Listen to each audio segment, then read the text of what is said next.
এসএসসির 2016 পুরো প্যানেল বাতিলের যে কলকাতা হাইকোর্টের রায় তা বহাল রাখলো সর্বোচ্চ আদালত। অর্থাৎ 25,752 জনের চাকরি বাতিল। ব্যাপক পরিমাণে দুর্নীতি হয়েছে বলে জানালেন সর্বোচ্চ আদালতের প্রধান বিচারপতি। যারা অন্য সরকারি দপ্তর থেকে এখানে এসেছিলেন তারা পুরনো জায়গায় যোগ দিতে পারবেন এবং 3 মাসের মধ্যে এই কাজ শেষ করতে হবে বলে জানিয়েছেন মহামান্য প্রধান বিচারপতি সর্বোচ্চ আদালতের। আমি সরাসরি যোগাযোগ করতে পেরেছি আইনজীবী ফিরদৌস শামীমের সঙ্গে। আমি শামীমদা এই বিষয়টা আপনার থেকে বুঝতে চেষ্টা করছি। একেবারে কোর্ট তো তার ডাইরেকশনে এই কথাও বলেছে যে টেন্টেড যারা তারা প্রত্যেকে চাকরি তো গেছে, এবার টেন্টেড যারা তারা তাদের বেতনটা ফেরত দিতে হবে 4 বছরের। এইবারে তার তো একটা নির্দিষ্ট সংখ্যা রয়েছে, সেটা 5,400, 450 ইত্যাদি হতে পারে। তাহলে তারা যদি টেন্টেড হয়, বাকিরা আনটেন্টেড, এরপরেও পৃথকীকরণটা কেন করা গেল না? সমস্যাটা কোথায় হলো? দেখুন, এই সরলীকৃত রূপ ধরলে হবে না। এটা হচ্ছে চিহ্নিত 3টে ক্যাটাগরির মানুষ যারা টেন্টেড হিসেবে চিহ্নিত হয়েছে। সেটা কারা?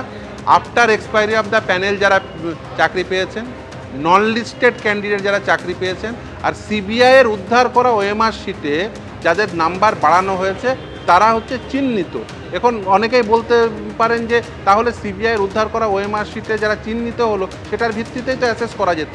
কিভাবে সম্ভব হবে? সম্ভব এই কারণেই হবে না, তার কারণ এইটা সিলেকশন প্রসেস কন্ডাক্ট করেছে এসএসসি। সে ফিজিক্যাল ওএমআর শিটের ফিজিক্যাল কপি রাখেনি। এসএসসি ইভেন ওএমআর শিটের যে মিরর ইমেজ সেটাও পর্যন্ত সিবিআই তাদের সার্ভারে খুঁজে পায়নি। সিবিআই কোথা থেকে উদ্ধার করেছিল? নাইসার একজন অফিসিয়ালসের বাড়ি থেকে উদ্ধার করেছিল, গাজিয়াবাদ থেকে উদ্ধার করেছিল। সেখান থেকে জানা গেছে কীভাবে শূন্য বেড়ে 53 হয়েছে। ফলে যারা চিহ্নিত হয়েছে এইভাবে সিবিআইয়ের উদ্ধার করা ওএমআর শিটে হার্ড ডিস্ক থেকে যে ওএমআর শিট পাওয়া গেছিলো সেখান থেকে, আর after expiry of the panel non listed candidate, এইগুলো কিন্তু এসএসসি টাইম টু টাইম তারা এভিডেভিট দিয়ে জানিয়েছিল। ফলে এই যে চিহ্নিত সংখ্যাটি, সেই চিহ্নিত সংখ্যার বাইরেও কিন্তু ইলিগালিটিস রয়েছে। যেমন সিবিআই রিপোর্ট দিয়ে বলেছে, সিবিআই রিটেন সাবমিশনে বলেছে ইন্টারভিউয়ের মার্কস ম্যানিপুলেশন হয়েছে।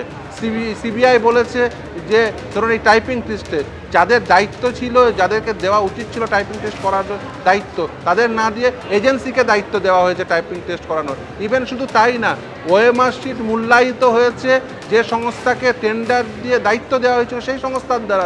তার মানে আমি এইটা একটু আপনার থেকে বুঝতে চাইছি, এই যে প্রায় 5,400-র মতন যে তালিকা এসএসসি দিয়েছে এইটা হচ্ছে চিহ্নিত। এইবার বাকি যেটা রইল ধরুন 20,000-এর মতন, তার মধ্যেও তাহলে এইরকম থাকতে পারেন যারা অযোগ্য, মানে ধরুন মেয়াদ উত্তীর্ণ প্যানেল থেকে চাকরি পেয়েছেন বা সাদা খাতা জমা দিয়ে চাকরি পেয়েছেন। এই 20,000-এর মধ্যে সেই সংখ্যাটা কত সেইটা সুনির্দিষ্ট নয়।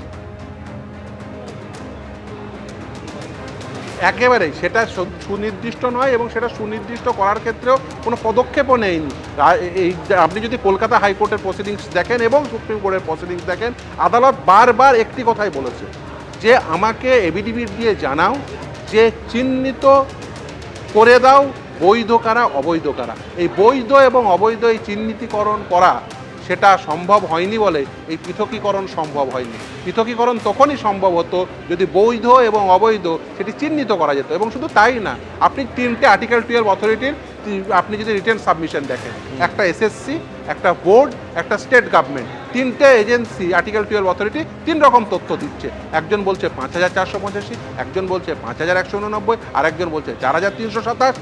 সংখ্যার পার্থক্য থেকে যাচ্ছে, সংখ্যাই তো আইডেন্টিফাই করে দিতে পারছেন না। এরপরে ইন্টারভিউয়ের মার্কস ম্যানিপুলেশন বলেননি কতজনের হয়েছে, রেশিও ভায়োলেশন কতজনের করেছে তারা চাকরি পেয়েছে বলেননি, এই যে রিজার্ভেশন পলিসি মেনটেন না করার ফলে কতজন বেনিফিট পেয়েছে বলেননি, টাইপিং টেস্টে কতজনের মার্কস ম্যানিপুলেশন করেছেন বলেছেন বলেননি।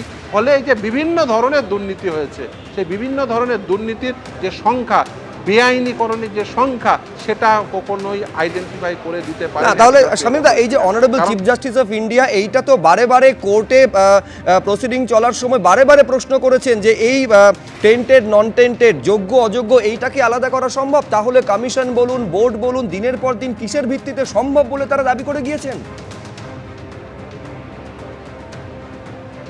তারা দেখুন, নিজেদের আমার যা মনে হয়েছে তারা বেসিক্যালি সংখ্যা লোকানোর চেষ্টা করেছে।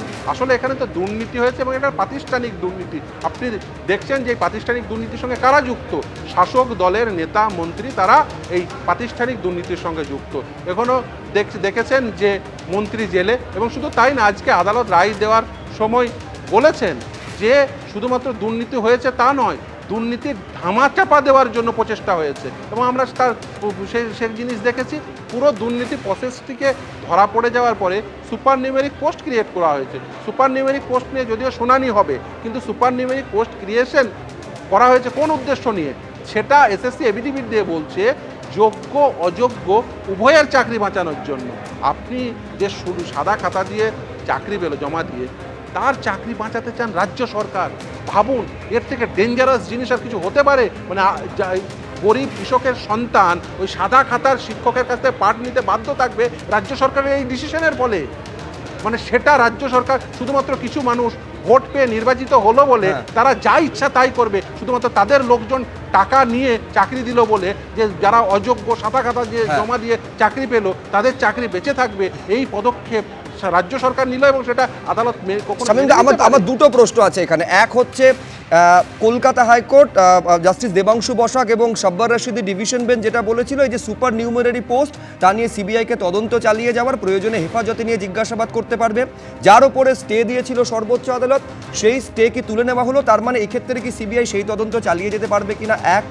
দ্বিতীয়ত হচ্ছে যারা যোগ্য, ধরুন এই প্রাতিষ্ঠানিক দুর্নীতির জন্য যারা চাকরিটা হারালেন আজকে, তাদের জন্য কোর্ট আজকে কি বলল?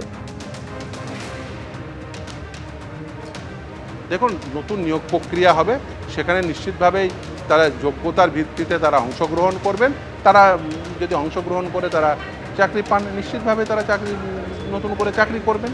কিন্তু এই যে আপনি যেটা বলছেন যে সুপার নিউমেরিক পোস্ট ক্রিয়েশন নিয়ে, এখনো যদিও জাজমেন্টের কপি আপলোড হয়নি, শুনানি সম্ভবত আগামীকাল আবার হবে সেটা সুপার নিউমেরিক নিয়ে, এবং অন্যান্য বিষয় যেগুলো অর্থাৎ প্যানেল ক্যান্সেলেশন, এইগুলো সম্পূর্ণভাবে প্যানেল ক্যান্সেল করে দিয়েছে এবং যারা টেন্টেড ক্যান্ডিডেট অর্থাৎ চিহ্নিত অবৈধ চাকরি প্রাপক রয়েছেন তাদের প্রত্যেককে স্যালারি ফেরত দিতে হবে, যে নির্দেশ কলকাতা হাইকোর্ট দিয়েছিল সেই নির্দেশই বহাল রেখেছেন সর্বোচ্চ ন্যায়ালয়।